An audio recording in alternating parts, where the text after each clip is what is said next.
रामगढ़ के राजरप्पा मंदिर जा रहे श्रद्धालुओं से भरा ऑटो पलटने से ड्राइवर की मौत, बिहार के 9 श्रद्धालु घायल। रामगढ़ बोकारो मार्ग के चितरपुर रेलवे ओवरब्रिज आरक्षित शिविर के समीप शुक्रवार को राजरप्पा मंदिर जा रहे श्रद्धालुओं से भरा ऑटो पलटकर क्षतिग्रस्त हो गया। इससे ऑटो चालक की मौत हो गई, जबकि 9 श्रद्धालु घायल हो गए। बिहार के भागलपुर और पटना से कुछ लोग बरकाकाना अपने रिश्तेदार के यहाँ आए हुए थे। बरकाकाना से ऑटो बुक कर सभी लोग राजरप्पा मंदिर पूजा अर्चना के लिए जा रहे थे। इसी बीच आरक्षित शिविर के समीप गोला से रामगढ़ की ओर तेज रफ्तार से जा रही पिकअप वैन ने ऑटो को जोरदार टक्कर मार दी। इससे ऑटो सड़क पर पलटकर दुर्घटनाग्रस्त हो गया। नई दिल्ली में राष्ट्रीय शिक्षक पुरस्कार से सम्मानित हुई श्वेता शर्मा। राष्ट्रपति द्रौपदी मुर्मू ने किया पुरस्कृत। देवघर की शिक्षिका श्वेता शर्मा को शुक्रवार को नई दिल्ली में राष्ट्रीय शिक्षक पुरस्कार 2025 से सम्मानित किया गया। विवेकानंद मध्य विद्यालय देवघर की शिक्षिका श्वेता शर्मा बच्चों को पढ़ाने की अपनी अनूठी शैली से शिक्षा व्यवस्था को नई ऊंचाई तक ले जाने में अपनी पहचान बनाई है। नई दिल्ली के विज्ञान भवन में राष्ट्रपति द्रौपदी मुर्मू ने उन्हें इस प्रतिष्ठा सम्मान से पुरस्कृत किया। अनंत सिंह बृजभूषण की viral video call.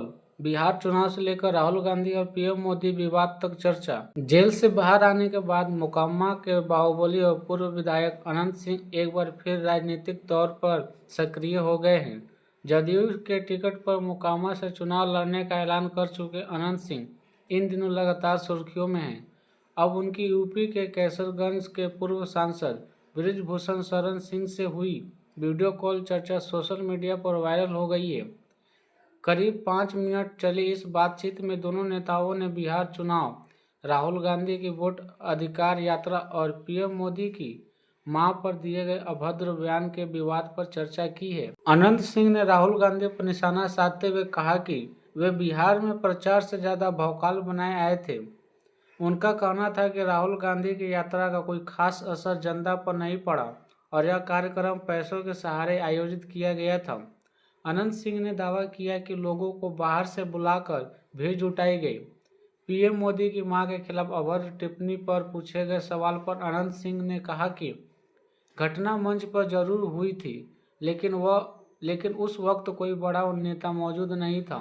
Tejashwi Yadav को लेकर अनंत सिंह ने कहा कि वे थोड़ा मजबूत जरूर दिख रहे हैं, लेकिन यदि यह विवाद गहराता है तो उनकी स्थिति कमजोर हो सकती है।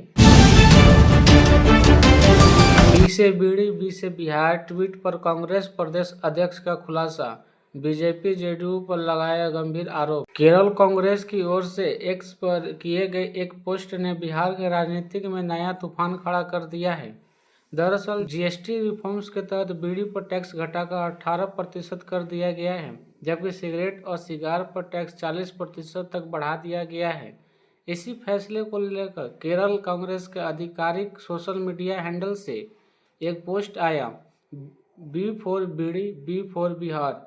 इस पोस्ट ने बिहार की राजनीति में गर्माहट ला दी है। बिहार प्रदेश कांग्रेस अध्यक्ष राजेश राम ने तुरंत सफाई देते हुए कहा कि पोस्ट को गलत तरीके से तोड़ा ममोड़ा गया।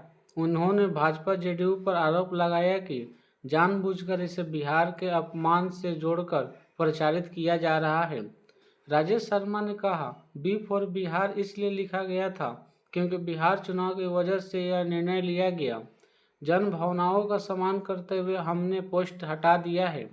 अगर किसी की भावनाएं आहत हुई है तो हम खेद व्यक्त करते हैं। उन्होंने यह भी आरोप लगाया कि केंद्र सरकार ने लोगों के स्वास्थ्य का ध्यान नहीं रखा। बीड़ी पर टैक्स घटाना लोगों को इसकी खपत के लिए प्रोत्साहित करना है, जो दुर्भाग्यपूर्ण है। वहीं पेट्रोल डीजल को जीएसटी के दायरे में न लाने को लेकर भी उन्होंने केंद्र पर हमला बोला। आरजेडी ने बीजेपी पर तेज किए हमले। पीएम मोदी के जन्मदिन पर बिहार में बड़े आयोजन की तैयारी में जुटी भाजपा। बिहार का सियासी पारा इन दिनों चढ़ा हुआ है। विधानसभा चुनाव का असर बिगुल बजने से पहले तमाम सियासी दलों ने अपनी तैयारी तेज कर दी है। एक तरफा जहां प्रधानमंत्री नरेंद्र मोदी के जन्म दिवस 17 सितंबर से महात्मा गांधी की जयंती यानी 2 अक्टूबर तक बिहार भाजपा पूरे प्रदेश में सेवा पखवाड़ा चलाएगी। तो दूसरी ओर राजद ने भाजपा पर हमले तेज कर दिए हैं। राजद सुप्रीमो समेत पूरा आरजेडी कुनबा अब बीजेपी को घेरता दिख रहा है। राजद के राष्ट्रीय अध्यक्ष लालू प्रसाद ने अपने ऑफिशियल एक्स हैंडल पर एक पोस्ट साझा की है। इसमें एक बैनर पर लिखा है कि मोदी सरकार ने बिहार को नहीं दी है फैक्ट्री, बिहार में अब कभी नहीं मिलेगी फैक्ट्री। इन संदर्भ में उन्होंने अपने एक्स हैंडल पर अपनी खास शैली में लिखा है कि ए मोदी जी, विक्ट्री चाहिए बिहार से और विक्ट्री दीजिएगा गुजरात में। एक गुजराती फॉर्मूला बिहार में नहीं चलेगा। इस दौरान एक्स हैंडल पर उन्होंने लिखा है कि बिहार बंद के दौरान सम्राट चौधरी और अमित शाह के लोगों ने उत्पात मचाया था। बिहार में ग्राहकों की डिमांड पर होती थी बच्चों की चोरी, लाखों में बिकते थे, अस्पताल स्टेशन से उठाए नौजवान। चैनल को सब्सक्राइब करो पहले, हाँ जल्दी करो। मुझे पता है कि आप लोग नहीं करते हो, वीडियो देखते हो लेकिन सब्सक्राइब नहीं करते। ये लाल कलर का बटन नहीं से दबाओ, जल्दी दबाओ, जल्दी दबाओ, फिर मैं शुरू करूँ। दबा दो जल्दी, दबा दिया, घंटी भी दबा देना, ठीक।